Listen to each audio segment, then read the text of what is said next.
हा प्रश्न सारखा सारखा परीक्षांमध्ये विचारला जातो, वेगवेगळ्या परीक्षांमध्ये. प्रश्न बघा काय आहे.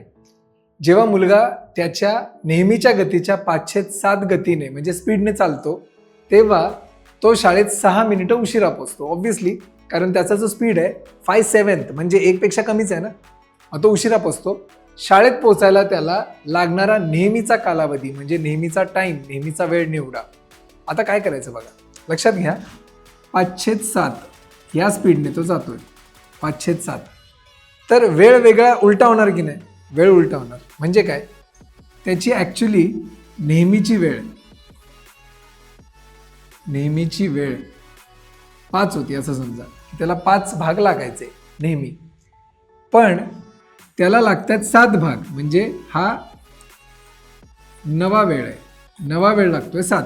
पहिला वेळ लागायचा 5, नवा वेळ लागतोय 7, कारण उशीर होतोय ना त्याला. मग मला सांगा 5 आणि 7 मध्ये गॅप कितीचा आहे? 2. म्हणजे हा जो टाईमचा 2 भाग आहे त्याच्यामुळे त्याला उशीर होतोय. आणि तो उशीर किती होतोय? तो उशीर होतोय 6 मिनिटे.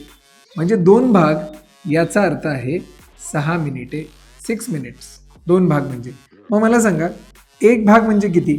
2 भाग म्हणजे 6 असेल तर 1 भाग म्हणजे 3 मिनिटं. लक्षात येते? आता बघा ना, आता सिंपल आहे. मला सांगा, त्यांना विचारलंय काय, नेहमीचा कालावधी निवडा. नेहमीचा कालावधी, नेहमीची वेळ ही 5 आहे की नाही? हे 5 भाग आहेत. मला सांगा आता 1 भाग म्हणजे 3 मिनिटं आहे. 5 भाग म्हणजे किती येणार? 5 गुणिले 3. 5 गुणिले 3 येणार 15 मिनिटं, जे आहे आपलं ऑप्शन क्रमांक 2. किती सिंपल आहे बघा. जर तुम्हाला विचारलं असतं नवा वेळ किती लागतो, तर मी 7 घेतलं असतं. 7 गुणिले 3 केलं असतं, 7×3=21 आलं असतं. लक्षात येते का?